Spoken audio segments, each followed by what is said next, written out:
Saya Dianando Yoga Ekana Putra akan mempresentasikan tentang marketing.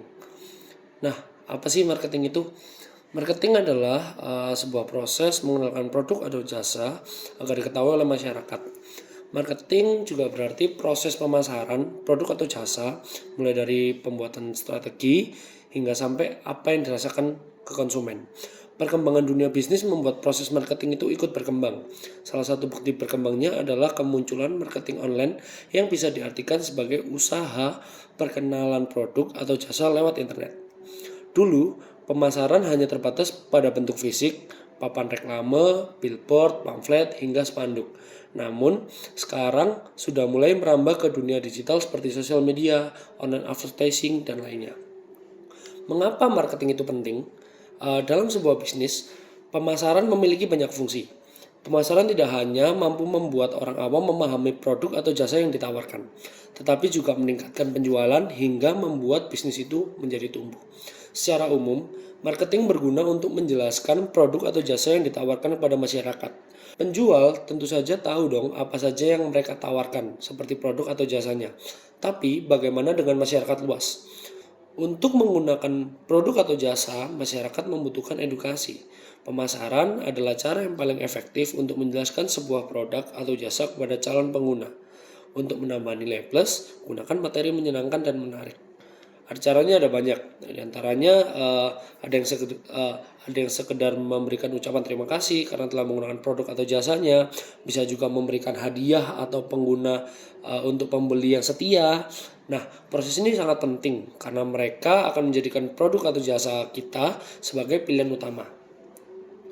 Dan menurut Forti, marketing adalah cara terbaik untuk membuat nilai produk atau jasa yang ditawarkan tetap tinggi. Di tengah persaingan bisnis, proses tersebut akan menentukan produk atau jasa apa yang akan membuat pembeli bertahan dan membantu untuk berkembang. Tapi, ada juga strategi marketing lainnya yang bisa disebut dengan bauran pemasaran atau marketing mix. Apa itu marketing mix? Bauran pemasaran atau marketing mix adalah sebuah konsep dalam dunia pemasaran yang terdiri dari berbagai unsur di dalamnya. Teori ini seringkali dijadikan strategi perusahaan untuk memastikan apakah unsur dalam bauran tersebut sudah sesuai untuk memaksimalkan nilai penjualan. Pengertian marketing mix menurut para ahli. Menurut para pakar ekonomi dan pemasaran, beberapa kali menyampaikan definisi terkait konsep bauran pemasaran. Berikut penjelasan mengenai sejumlah pengertian marketing mix menurut para ahli. Menurut Kotler Armstrong tahun 1997, pengertian marketing mix adalah perangkat pemasaran yang taktis dan dapat dikendalikan perusahaan. Unsur di dalamnya meliputi 4P, yaitu produk, harga, tempat distribusi, dan promosi, yang kemudian dipadukan oleh perusahaan untuk mencapai target market yang diinginkan. Menurut Sumari dan Supriyanto tahun 2010, marketing mix adalah kombinasi variabel inti sistem pemasaran yang terdiri dari produk, harga, promosi, dan distribusi oleh perusahaan guna mempengaruhi tanggapan konsumen. Apa sih yang dimaksud dengan produk? Salah satu elemen marketing mix adalah produk. Produk merupakan salah satu barang atau jasa yang ditawarkan kepada pelanggan. Pastikan Anda mengetahui kebutuhan target pasar Anda dengan baik. Karena jika produk yang ditentukan untuk dijual sesuai dengan apa adanya yang dibutuhkan dengan pasar, maka nilai penjualannya akan terus meningkat. Harga atau price. Unsur marketing mix 4P yang kedua adalah price atau harga. Setelah menentukan produk yang akan Anda jual, tentukan harga yang sesuai. Penentuan bisa berdasarkan kualitas dan kerumitan proses produksi. Namun jangan lupa juga untuk memperhatikan kelas sosial dari pasar yang kita tuju. Yang ketiga, tempat atau place. Demi menentukan unsur yang satu ini, kita perlu mengetahui betul pada tempat apa pasar yang dituju untuk berbelanja. Tidak harus bangunan fisik, plus juga berupa sosial media atau media digital lainnya. Intinya, penentuan ini menjadi tempat Anda mendistribusikan produk yang Anda tawarkan. Yang keempat, promosi atau promotion. Proses promosi sudah pasti tidak akan lepas dari pemasaran produk. Lagi-lagi, untuk menentukan, Anda perlu mengetahui betul target pasar yang akan disasar. Penentuan cara promosi yang tepat bisa ditentukan berdasarkan dari segi usia, kepribadian, atau kelas sosial mereka. Nah, sekarang apa sih hubungan marketing dengan komunikasi visual? Kita lihat dulu bagaimana arti dari komunikasi visual. Komunikasi visual adalah suatu proses penyampaian pesan di mana lambang-lambang yang dikirimkan komunikator hanya ditangkap oleh komunikan semata-mata hanya melalui indera penglihatan atau visual. Bentuk komunikasi seperti ini bisa bersifat langsung, namun sebagian besar menggunakan media perantara yang lazim disebut media komunikasi visual.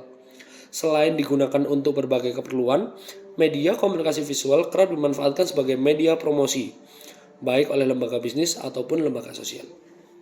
Bentuk media komunikasi visual yang ada sekarang ini sudah terbilang sangat banyak jumlahnya.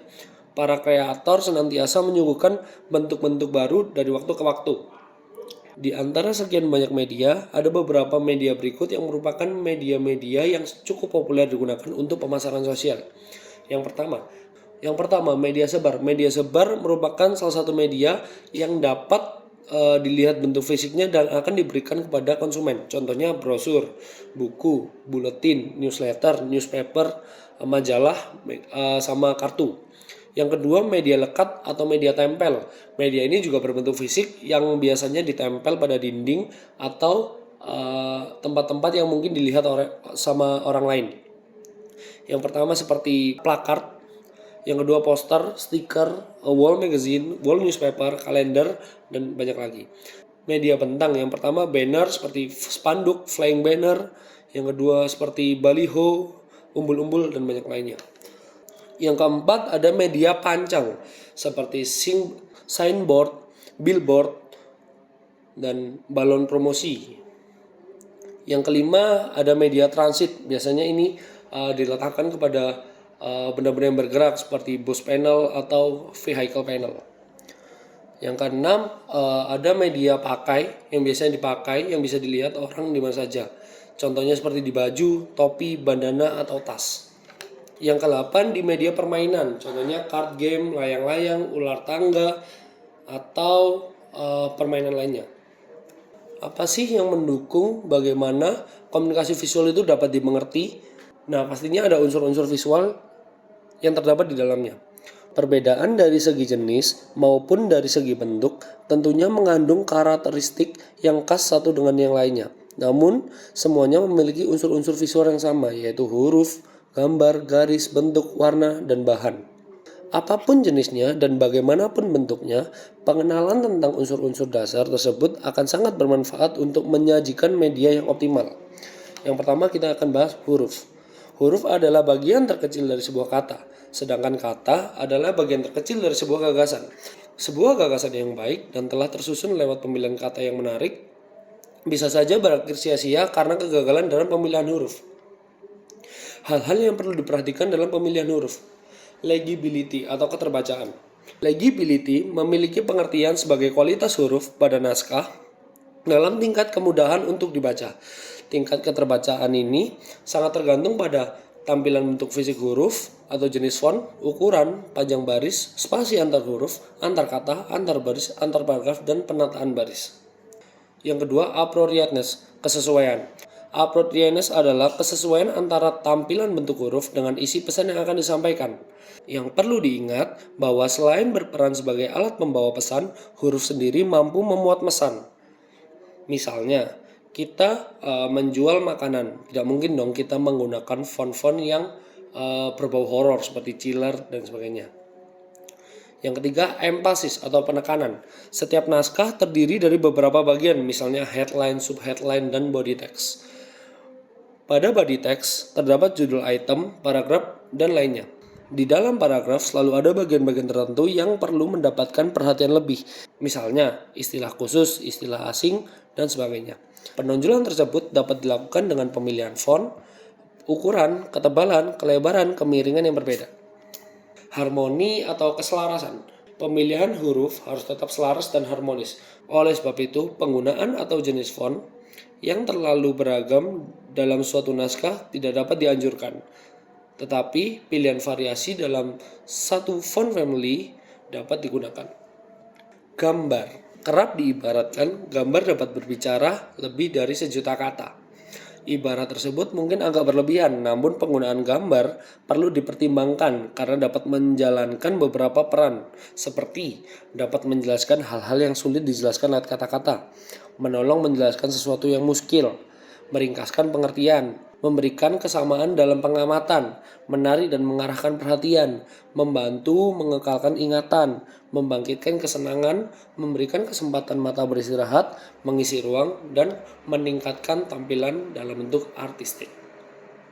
Garis dan bentuk. Garis dan bentuk merupakan unsur visual yang tidak kalah penting. Perannya dalam media adalah pemisah antar bagian, pengarah perhatian, manipulasi ruang, mendukung tampilan menjadi lebih artistik. Dan warna. Warna merupakan unsur visual yang penting lainnya dan merupakan gejala penglihatan yang paling menarik. Warna dapat berperan sebagai berikut: memberikan kesan realistis, membangkitkan perhatian, memiliki bahasa psikologis untuk menguatkan mood pesan, meningkatkan tampilan artistik. Ruang putih atau white space. Suatu unsur rancangan yang sering digunakan adalah ruang kosong atau ruang putih. Ruang putih dapat dijadikan sarana rancangan yang kuat dalam membangun menyatukan unsur-unsur secara keseluruhan atau menekankan unsur-unsur tertentu. Selain teknik, seorang desainer perlu mempelajari pemasaran dan periklanan, yang pada akhirnya akan menjadi penting. Alasan sederhananya supaya kita tidak salah dan tampak lebih salah. Bayangkan ketika kita menjadi profesi sebagai seorang desainer freelance dengan segudang talenta dan kemampuan, tapi kita tidak tahu bagaimana cara menjual diri kita. Atau ketika kita mempunyai konsep produk yang keren dan super canggih, tapi kita bingung kepada siapa, di mana, dan bagaimana kita memasarkannya. Itu dari segi pemasaran. Sekarang kita lihat dari segi advertising atau periklanan. Di dalam periklanan ada yang namanya media. Sebelum membuat konsep desain, penting juga memikirkan aspek media. Misalnya, desain flyer yang kita mau buat menggunakan jenis kertas apa, berapa ukurannya, berapa banyak yang akan cetak. Bila hal tersebut tidak dipertimbangkan secara matang, kerugian bisa diraih tanpa kita inginkan. Tapi setelah memperhitungkan jenis kertas, ukuran, dan jumlah cetak pun terasa kurang selaras bila itu semua tidak sesuai dengan promosi pemasaran yang dilakukan. Contohnya, kita diminta untuk membuat desain flyer untuk event, sebuah perusahaan besar yang memiliki brand awareness yang baik di mata khalayak.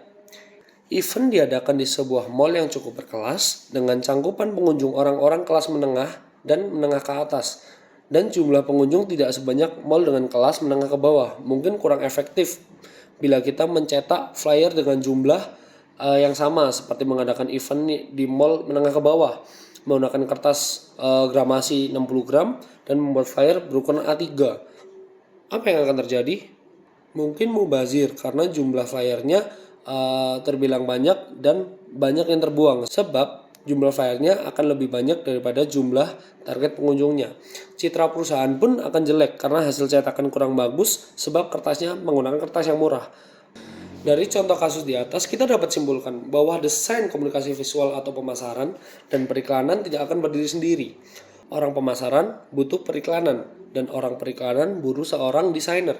Fungsi kita sebagai seorang desainer terkadang hanya dipandang sebagai operator komputer yang cukup mengerjakan desain sesuai mandatori. Tapi para desainer terkadang hanya menerima info secukupnya tentang klien dan dianggap tidak perlu tahu seorang pemasaran. Sehingga sering terjadi clash di antara departemen kreatif dengan departemen marketing, baik dalam komunikasi desain ataupun komunikasi antar personal. Hal kecil di atas dapat memicu pertengkaran dalam tim yang sebenarnya bisa dihindari. Desainer perlu mempelajari pemasaran dan periklanan supaya dirinya sadar bahwa desain komunikasi visual adalah jembatan untuk promosi, bukan hanya sebuah mahakarya yang akan dipuji-puji. Tapi di sisi lain, orang-orang departemen pemasaran juga harus memahami pekerjaan kreatif agar tercipta keharmonisan antara departemen kreatif dan departemen pemasaran.